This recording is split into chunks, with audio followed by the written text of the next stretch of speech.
आप सभी को जैन रोजगार क्लासेस में स्वागत है।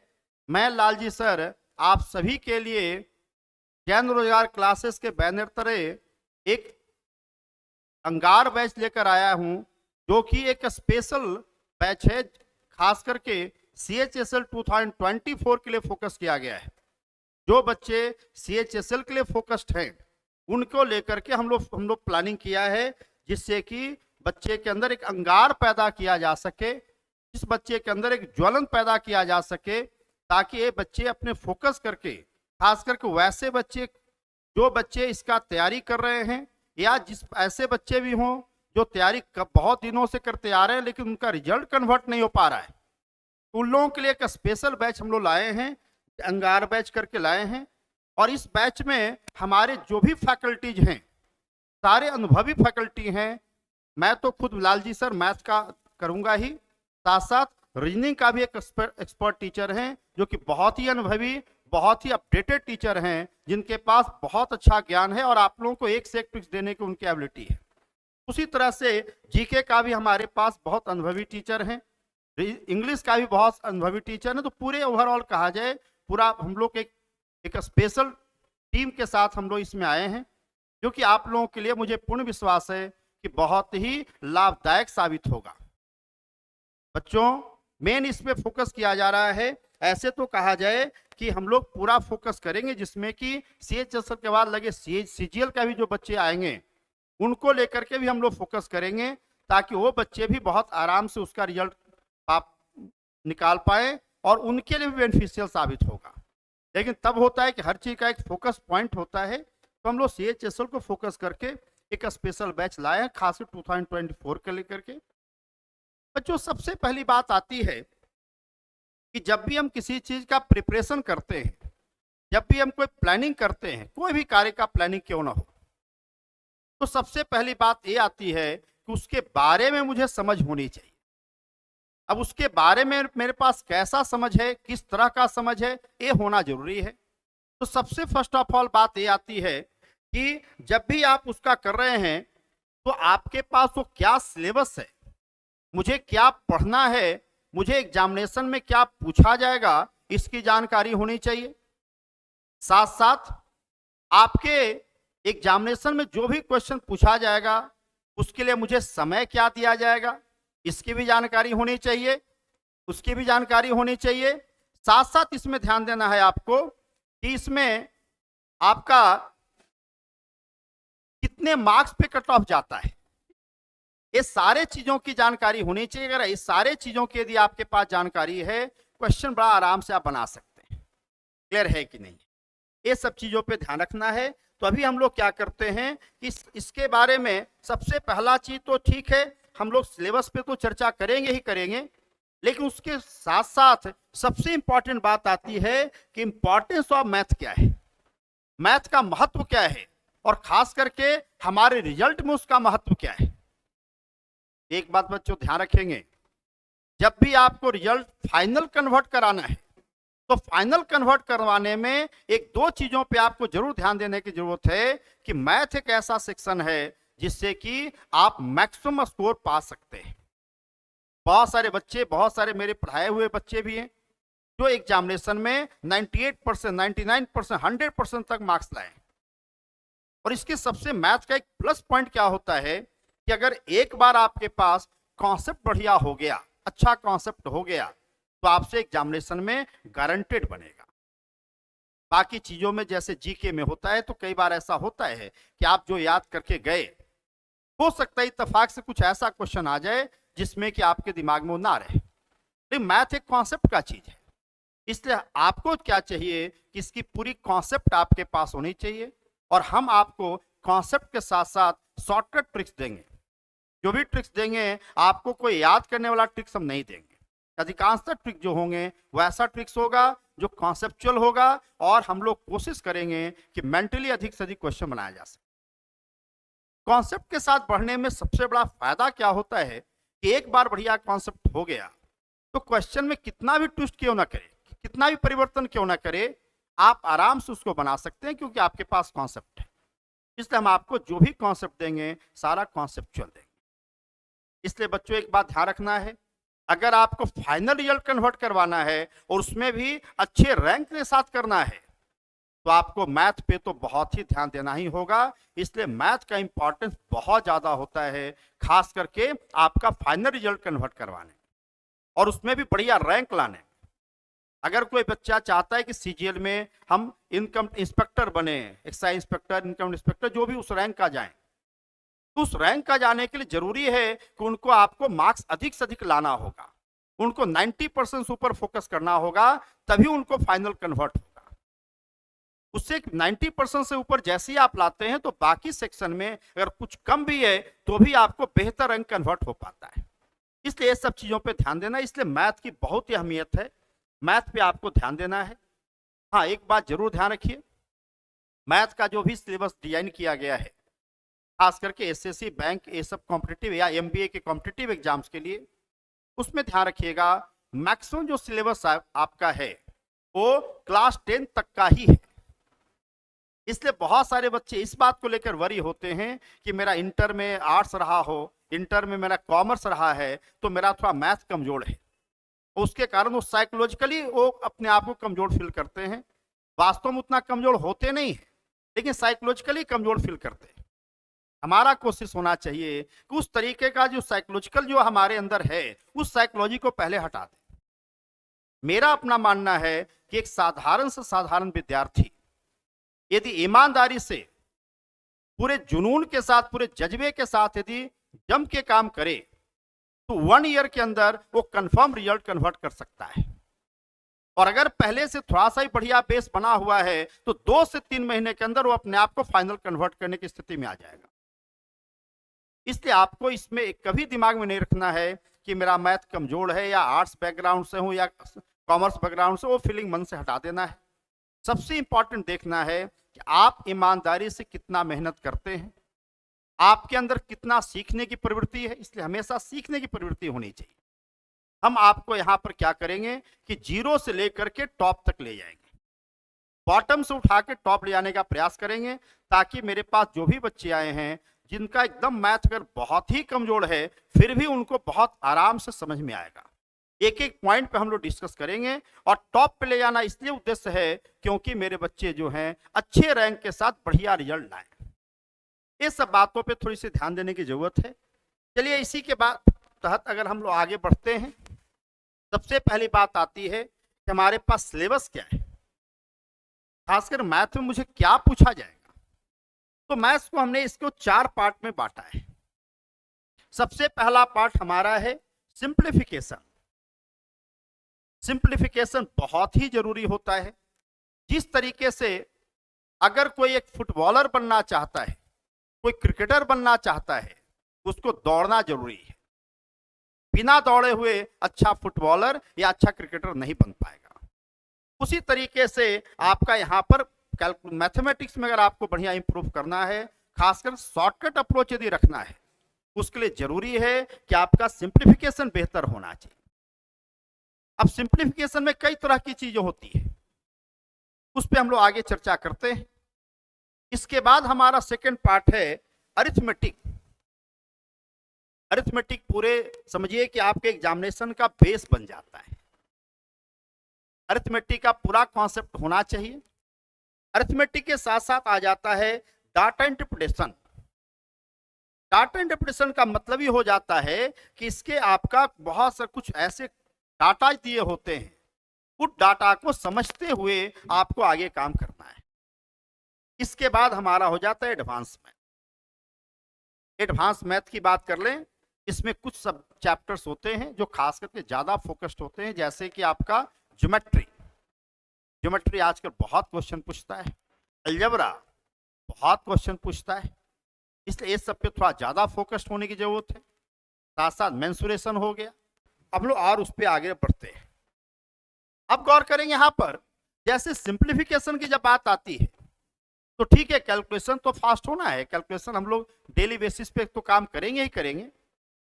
हाँ, एक बात बच्चे ध्यान रखेंगे, जब भी कैलकुलेशन का काम पड़े तो कोशिश करिए कि कैलकुलेटर या मोबाइल का इस्तेमाल ना करें, ये हैबिट में डालिए। तो जैसे ही हम अगर कैलकुलेटर का काम करते हैं तो क्या होता है कि हमारा अपना जो ब्रेन लगाने की जो हैबिट है वो हैबिट छूट जाता है, और एग्जामिनेशन में तो खुद को ही करना है।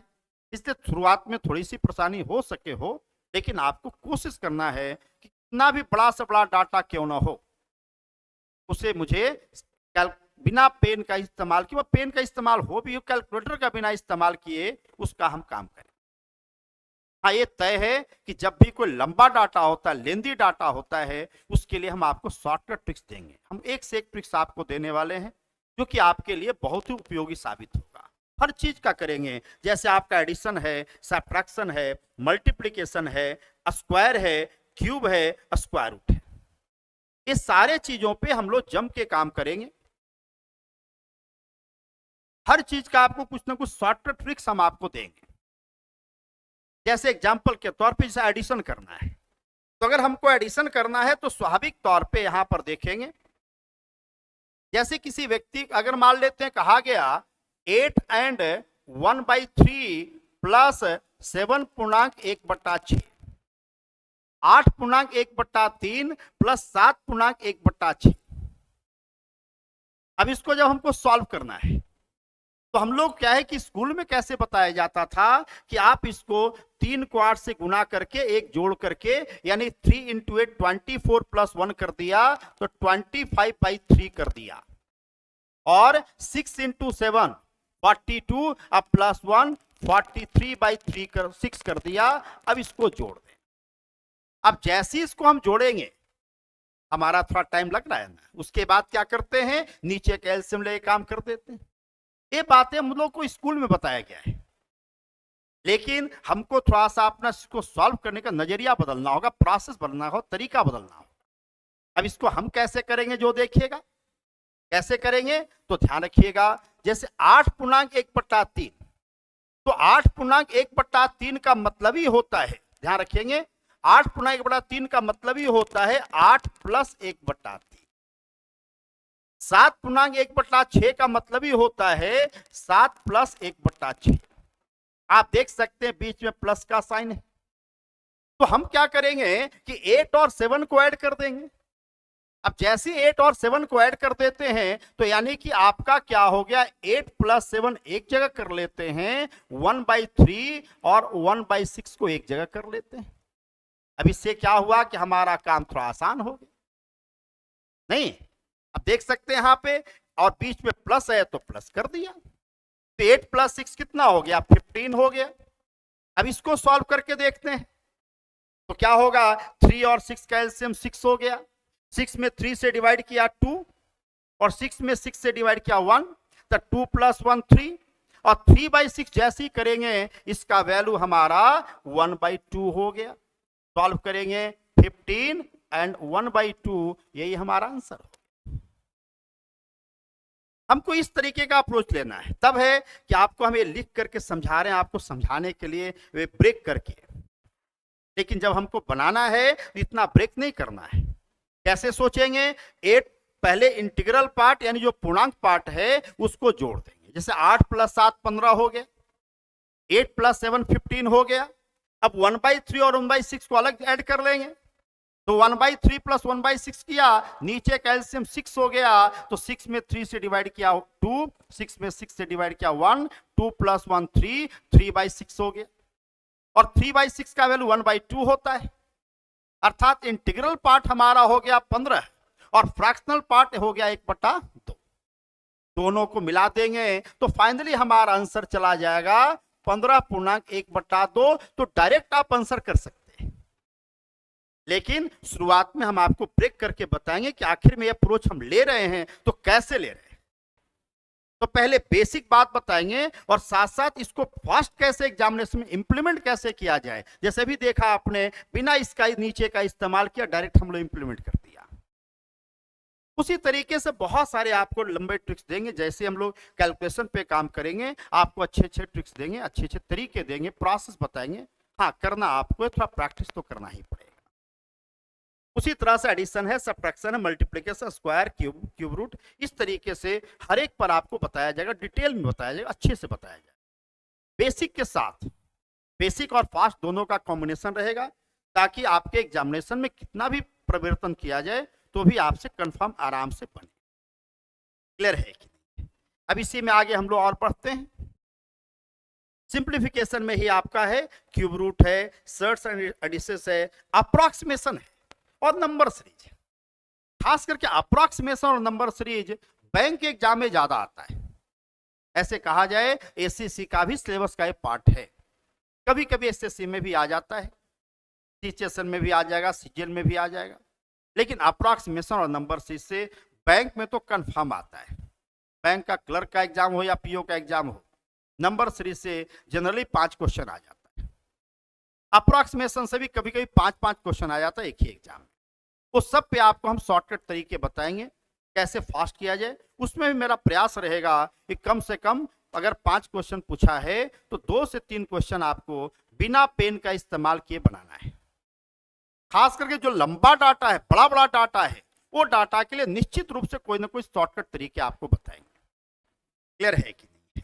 अब इसी में हम लोग आगे और बढ़ते हैं, देखते हैं अरिथमेटिक। अरिथमेटिक की बात करते हैं।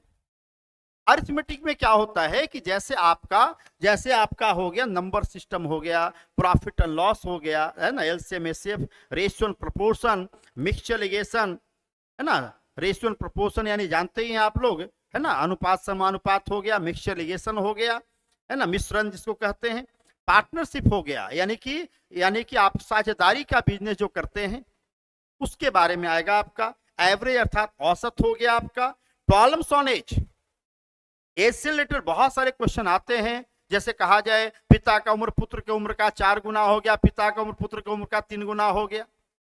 कई बार ऐसे क्वेश्चंस होते हैं जिसमें कहा जाएगा आपको कि जैसे कुछ क्लास में विद्यार्थी हैं, अब विद्यार्थियों का औसत उम्र दे दिया गया, मान लेते हैं 20 वर्ष है। अब इसी में एक शिक्षक आ गए जिसके कारण सारे विद्यार्थियों का औसत आयु 1 वर्ष बढ़ गया।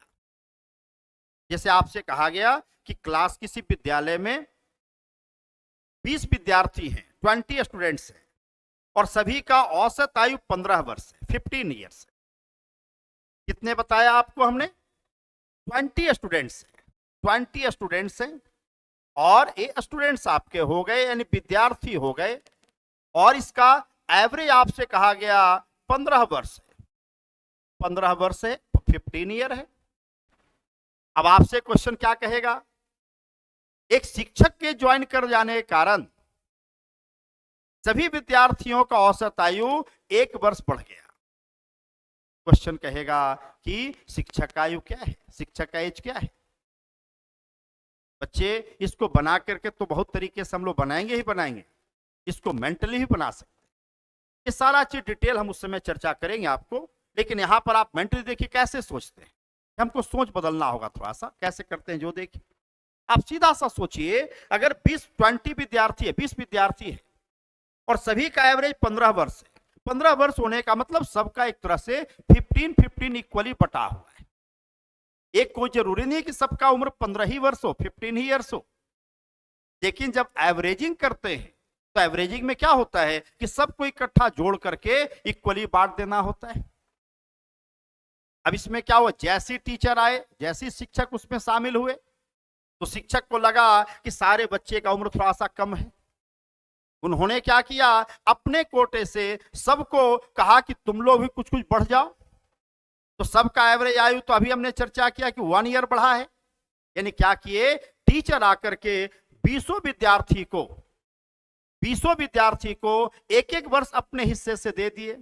तो 20 वर्ष तो उधर बांट दिए और फाइनल एवरेज जो 16 वर्ष चाहिए, 16 कैसे हुआ, तो 15 से एक ज्यादा बढ़ा है। तो फाइनल एवरेज जो 16 वर्ष चाहिए वो अपने लिए रखे ही और साथ साथ 20 बच्चों में बांटे हैं तो उनका उम्र 36 वर्ष हो गया ना। आप समझ सकते हैं, यानी कि आप कह सकते हैं उसका उम्र 36 वर्ष हो गया। आप देख सकते हैं किस तरह से हम लॉजिकली सोच पा रहे हैं। इसमें और भी आपको अच्छे अच्छे ट्रिक्स देंगे, उस समय चर्चा करेंगे आप लोगों को। उसी तरीके से आपका टाइम एंड वर्क, समय कार्य, और टाइम एंड वर्क के साथ साथ आपका हो जाता है पाइप असिस्टेंट। तो time and work and pipe assistant कहा जाए दोनों एक ही तरीके का चीज है। फर्क यही है कि टाइम एंड वर्क यानी समय एवं कार्य में आदमी कार्य करता है, पाइप एंड सिस्टम में नल काम करता है, पाइप काम करता है। लेकिन हमारा अप्रोच उसी टाइप का होगा। उस सब पे भी हम लोग चर्चा करें, यानी पूरे अर्थमेटिक पे हम लोग कार्य करेंगे, जिसमें कि आपका परसेंटेज है, उसका भी बहुत इंपॉर्टेंस है, इंटरेस्ट है, प्रॉफिट एंड लॉस है, डिस्काउंट है, टाइम एंड डिस्टेंस है, वोट एंड स्ट्रीम है। ये सारी चीजों पे हम लोग चर्चा करेंगे। तो हमारा अर्थमेटिक पे भी अच्छी पकड़ होनी चाहिए, क्योंकि एक तरह से कहा जाए पूरा मैथ का क्वेश्चन ज्यादा है कम है वो बात की चीज है, लेकिन पूरे अर्थमेटिक का बेस एक तरीके से कहा जाए, पूरा मैथ का बेस एक तरह से अर्थमेटिक है। उसको अगर आप सीख के रखेंगे तो कॉन्फिडेंस लेवल आपका बना रहता है। ऐसे भी देखा जाए किसी एग्जाम में, खास करके सीएचएसएल की अगर बात करें तो सीएचएसएल में एवरेज देखा जाए अरिथमेटिक से अगर 25 क्वेश्चन आपसे एग्जाम में पूछा है तो अरिथमेटिक से कम 10 क्वेश्चन तो आराम से होता है। अब उसी में क्या हो, किसी में कभी प्रॉफिट एंड लॉस से 2 क्वेश्चन दे दिया, कभी 3 क्वेश्चन दे दिया। अगर प्रॉफिट एंड लॉस से 3 क्वेश्चन दिया है तो आपका परसेंटेज से एगो देगा, इंटरेस्ट से एगो देगा। अगर प्रॉफिट एंड लॉस से 2 क्वेश्चन दिया है तो इसमें बढ़ाएगा या इसमें बढ़ाएगा। तो कभी कभी संख्या एग्जाम टू एग्जाम चेंज करते रहता है, लेकिन ओवरऑल दिमाग में रखें कि अगर 25 क्वेश्चन दिया है तो 10 क्वेश्चन आपका कम से कम अरिथमेटिक से रहेगा, अर्थात 40% जरूर रहेगा। सिंप्लीफिकेशन से अगर आप देखेंगे तो अगर आपका सिंप्लीफिकेशन से भी अगर 25 क्वेश्चन आपसे पूछा है तो दिमाग में रखें कि 4-5 क्वेश्चन, कभी 2-3 क्वेश्चन भी ऐसा आपका आता है। इसलिए इस सब पे थोड़ा सा फोकस होने की जरूरत है। साथ साथ आप देखेंगे अभी जो हमारा एग्जामिनेशन का जो ट्रेंड चल रहा है, ऐसे पहले क्या होता था कि डाटा इंटरप्रिटेशन से नॉर्मली बैंक या एमबीए में ज्यादा क्वेश्चन पूछा जाता था। एसएससी का जो क्वेश्चन होता था बहुत ही, अगर पूछता भी था बहुत आसान पूछता, पहले तो पूछता भी नहीं था, बहुत कम ही पूछता। अभी जो ट्रेंड चला जा रहा है उसमें आपका एसएससी में भी इससे क्वेश्चन आ रहे हैं और डे पे डे इसके लेवल को भी बढ़ा रहे हैं। इसलिए हमारा भी प्रयास होना चाहिए कि डाटा इंटरप्रिटेशन में अच्छी पकड़ के साथ कार्य करें। कुछ बच्चे क्या करते हैं, डाटा इंटरप्रिटेशन को में थोड़ा कम फोकस करते हैं, लेकिन ऐसा होना नहीं चाहिए। और डीआई एक ऐसा चीज है कि जब इसका आपका पकड़ आ गया, इसका समझ बढ़िया से दिया गया, तो आपका मैथ का बेस कितना भी कमजोर क्यों ना हो, आपसे यह गारंटेड बनेगा। बड़ा आसान चीज है, इसलिए इस पे जरूर फोकस करना चाहिए बच्चों। इस पे भी हम आपको पूरा कॉन्सेप्ट के साथ आपको जो संभावित कैसे कैसे क्वेश्चन आ सकते हैं उस पे तो चर्चा करेंगे ही करेंगे, उसका शॉर्टकट अप्रोच भी हम आपको चर्चा करेंगे। इसी में गौर करेंगे। आगे हमारा आता है एडवांस मैथ। आज के डेट में ऐसे पहले भी होता था, लेकिन आज के डेट में आपका एसएससी का एडवांस मैथ का अच्छा रोल है। मान के चलिए कि इससे 40 to 50% क्वेश्चन इससे आ जाते हैं। अब गौर करेंगे इसमें मेनली ज्यादा हमको ऐसे तो देखा जाए अलजेब्रा हो गया, ट्रिग्नोमेट्री हो गया, ज्योमेट्री हो गया, मेंसुरेशन हो गया, कोऑर्डिनेट ज्योमेट्री हो गया, परमुटेशन कॉम्बिनेशन प्रोबेबिलिटी हो गया। परंतु एक बात ध्यान रखना है, अभी जो एग्जामिनेशन का ट्रेंड है खास करके अलजेब्रा और ज्योमेट्री में, कभी अलजेब्रा से क्वेश्चन ज्यादा आता है, पहले अलजेब्रा से ज्यादा फोकस किया जाता था। आजकल ट्रेंड देखा जा रहा है ज्योमेट्री से अच्छा आ रहा है, ज्योमेट्री से भी अच्छा खासा क्वेश्चन आ रहा है। और ये सब चीजें ऐसा है कि अगर एक बार कॉन्सेप्ट आपके बन गया तो बड़ा आराम से बनता है।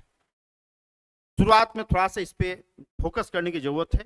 ये सारे चीजों को हम डिटेल से यहाँ पे चर्चा करेंगे ताकि आपका अच्छा से अच्छा स्कोर लाया जा सके, आपसे 100% एक्यूरेसी के साथ बनाया जा सके।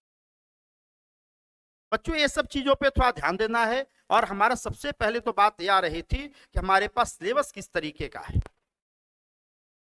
तो सबसे पहला जानना जरूरी होता है कि हमारे पास क्या क्या हमसे पूछेगा, क्वेश्चन हमारे कितने पूछते हैं। क्वेश्चन तो लगभग में ही बताया जा सकता है, क्योंकि कभी देखते होंगे इस एग्जाम में कुछ और आ रहा है, इसमें कुछ और आ रहा है। किसी में प्रॉफिट एंड लॉस से 2 क्वेश्चन है तो किसी में 1 है, किसी में 4 है, किसी में ज्योमेट्री में देखिएगा कि 5 ही क्वेश्चन है, कभी कभी 10-10 क्वेश्चन है, कभी 1 ही 2 क्वेश्चन है। लेकिन इधर जो एग्जाम का ट्रेंड दिखा जा रहा है ज्योमेट्री से अच्छा क्वेश्चन। हाँ ये तय है कि इतने में अगर आप एडवांस मैथ को यदि फोकस कर लें तो मिनिमम 40 to 50% क्वेश्चन आपसे एग्जाम में आता है। इसलिए इस पे थोड़ा सा हमको अच्छा फोकस करने की जरूरत होती है। ये सब बातों पे थोड़ा सा ध्यान रखेंगे। अब एडवांस मैथ में क्या होता है कि जैसे ज्योमेट्री है, तो ज्योमेट्री में ध्यान रखते होंगे कि आप लोगों को कुछ कुछ थ्योरम है यानी परिमेय है, ठीक है ना, परिमेय है। तो कुछ परिमेय है, जैसे करीब 35-36 थ्योरम्स होते हैं। अब 36 थ्योरम्स को हमको रटना नहीं है, हम लोगों को क्या होता है ना, कई विद्यार्थी उसको रटने का प्रयास करते हैं। रटने के प्रयास में क्या होता है कि बच्चे के अंदर प्रॉपर जो कॉन्सेप्ट आना चाहिए वो नहीं आ पाता है, प्लस रटने में भूलने का चांस होता है। जैसे कि जबकि मुझे पूर्ण विश्वास है कि मैक्सिमम विद्यार्थियों को आपको आधा थ्योरम तो जरूर याद होता है, लेकिन अगर पूछा है कि आपको याद है कि नहीं तो हो सकता नहीं पता है। हम लोग क्या करेंगे यहाँ पर कि सारे थ्योरम्स को कॉन्सेप्ट के साथ पढ़ेंगे, काउंटिंग के हिसाब से काम नहीं करेंगे, फिगर बाय फिगर कॉन्सेप्ट देंगे, प्लस साथ साथ उससे किस तरीके से क्वेश्चन आते हैं उस पर भी हम लोग वर्कआउट करेंगे। तो पहले बेसिक कॉन्सेप्ट के साथ साथ आपको प्रैक्टिस भी अच्छा खासा कराने का प्रयास करें, इससे ध्यान रखना है। अब इसी में अलजबरा होता है, तो अलजबरा के भी कुछ रूल्स होते हैं, उस सब पे भी हम लोग फोकस करेंगे। ट्रिग्नोमेट्री होता है, ट्रिग्नोमेट्री पे काम करेंगे, साथ साथ परमुटेशन कॉम्बिनेशन प्रोबेबिलिटी होता है। परमुटेशन कॉम्बिनेशन प्रोबेबिलिटी बहुत ही आसान होता है और इससे बेसिक क्वेश्चन देता है, बहुत डेप्थ में क्वेश्चन नहीं देता है। ऐसे कहा जाए फिर परमुटेशन कॉम्बिनेशन प्रोबेबिलिटी आप देखते होंगे इंटर में उसका बड़ा सिलेबस है, आईएससी के जो बच्चे होंगे उनको मालूम होगा कि वो बड़ा सिलेबस है, एक से एक अच्छे अच्छे क्वेश्चन बनते हैं, लेकिन उतना गहराई में आपको जाने की जरूरत नहीं। हमारा बेसिक क्वेश्चन रहता है और इतना आराम से आपको कॉन्सेप्ट देंगे जो कि आपसे 100% गारंटेड बनेगा, इस बात को ध्यान रखें, है कि नहीं। अब गौर करें यहां पर एक बात आपको थोड़ा हम बताना चाहेंगे कि आखिर में जैन रोजगार क्लासेस मेरा है क्या, इसकी उत्पत्ति कैसे हुई, इसका पर्पस क्या है। अभी के समय में देखा जा रहा है कि खास करके हमारे बच्चों को सही मार्गदर्शन के साथ साथ सही कॉन्सेप्ट के साथ साथ खास करके वैसे बच्चे जो फिनेंशियली थोड़ा कमजोर हैं, जो कहीं पे बाहर जाके क्लास नहीं कर सकते, जो ग्रामीण ग्रामीण एरिया में बच्चे रहते हैं, जिनके पेरेंट्स सक्षम नहीं है कि वो किसी अच्छे शहर में उनको पढ़ाने के लिए भेजें। अब उस बच्चों के लिए मन में बात आती है कि भाई उसको कैसे सुविधा दिया जाए, तो उसी को फोकस करके हम लोग इसका एक तरीके से स्थापना किया है, इसका एक चैनल हम लोग डेवलप किया है, ताकि इस प्लेटफॉर्म के तहत गरीब से गरीब बच्चे को, साथ साथ वैसे बच्चे जो हमारे पहुंच से दूर है और उनके पास अच्छे कॉन्सेप्ट वाले नॉलेज नहीं प्राप्त हो पाया है किसी कारणवश, उनको भी अच्छा से अच्छा कॉन्सेप्ट दिया जाए। इसी के लेकर के हम लोग एक अच्छी टीम के साथ, खास करके इसमें हम लोग जरूर कोशिश किया है कि जो भी शिक्षक हों अनुभवी हों, नॉलेजेबल हों और साथ साथ अपडेटेड हो।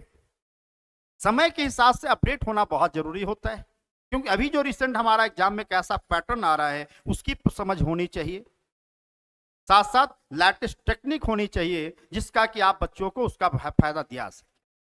तो सारे चीज के लेकर के हम लोग जैन रोजगार क्लासेस का किया है हम लोग, और इसके तहत हम लोग कोशिश करेंगे कि बच्चों आप लोगों को मैक्सिमम इसको फैसिलिटी दिया जाए, मैक्सिमम आपको ज्ञान दिया जाए, मैक्सिमम सुविधा दिया जाए, आपको मैक्सिमम सपोर्ट किया जाए, इस पे हम लोग फोकस करेंगे। हाँ बच्चों, एक बात जरूर ध्यान रखना है कि अगर कहने को तो हर व्यक्ति की इच्छा होती है कि मैं भी सूरज की तरह चमकूं, हर व्यक्ति की चाहत होती है कि मैं बहुत पहुंच वाले हूं, बहुत अच्छे अपने जीवन में बहुत अचीव करूं, लेकिन एक बात हमेशा ध्यान रखना है, अगर आपको सूरज की तरह चमकना है, अगर आपको सूरज की तरह चमकना है तो सूरज की तरह तपना भी होगा। और हर सक्सेसफुल व्यक्ति, हर सफल व्यक्ति अपने जीवन में तपे हैं तभी सूरज की तरह चमके हैं। ये आपके इर्द गिर्द भी बहुत लोग आपको दिखाई देते होंगे, आप ये भी देखते होंगे कुछ कुछ अच्छे विद्यार्थी जो बचपन में अच्छे विद्यार्थी रहे हैं, लेकिन थोड़ी सी लापरवाही के कारण जो उनका अचीव होना चाहिए, जैसा अचीवमेंट होना चाहिए, वो अचीवमेंट प्राप्त नहीं कर पाए। वहां पर क्या होता है, कई बार होते कुछ ऐसे बच्चे भी होते हैं जिनको अच्छे मार्गदर्शन की भी कमी रह जाती है, किसी कारणवश उनको कोई अच्छे मार्गदर्शक नहीं मिले या कुछ अपने भी लापरवाही कुछ किए, उनको जबकि अच्छा होना चाहिए था, अच्छा डिजर्व करना चाहिए था, उतना नहीं कर पाए। इसलिए बच्चों एक बात हमेशा ध्यान में रखना है, और इस चीज को आप हमेशा याद रखिएगा, दिमाग में रखिएगा। क्या है? अगर तुम सूरज की तरह चमकना चाहते हो तो सूरज की तरह तपना सीखो। सूरज की तरह तपना सीखेंगे तभी जाकर जीवन में हम सूरज की तरह चमक मेरे अंदर आएगी। और हर सफल व्यक्ति को देखिएगा, आपके इर्द गिर्द में किसी भी क्षेत्र का व्यक्ति हो, जैसे आप क्रिकेट के दुनिया में अगर देखेंगे, बच्चे देखते होंगे, सचिन तेंदुलकर की नाम आती है, जो कि हमारे भारत रत्न बनने का बने। उन्होंने उनका व्यक्तिगत लाइफ जब देखे होंगे, क्रिकेट की दुनिया में जब देखे होंगे, तो जैसे सुनने को मिलता है कि बहुत सारे प्लेयर्स अपने जहां उनका आवास है वहां सोए रहते थे, और सचिन तेंदुलकर सुबह भोर में उठ करके प्रैक्टिस करने लग जाते थे। जैसे हम लोग के बीच में बहुत सारे विद्यार्थी, हम लोग भी बचपन में क्या होता था कि कोशिश होती थी कि सुबह 3-4 बजे भोर में उठ जाएं, क्योंकि हम लोग के जमाने में ये ट्रेंड होता था। आज भी ऐसा है कि मॉर्निंग में आपके दिमाग बढ़िया काम करता है, लेकिन कुछ ऐसे बच्चे होते आराम से ठाठ से सोए रहते हैं। ठीक है, तो आपको निश्चित रूप से, और मुझे पूर्ण विश्वास है कि हम लोग एक साथ मिलकर के अच्छा कार्य करेंगे। हम लोग भी मेहनत करेंगे, आप भी मेहनत करेंगे, और दोनों का मेहनत यदि अगर बढ़िया से हो, दोनों मेहनत मिलकर के एक अच्छे मुकाम पे जरूर पहुंचेंगे, ये मुझे पूर्ण विश्वास है। इसी के साथ साथ आपका हम लोग धन्यवाद करते हैं। Thank you.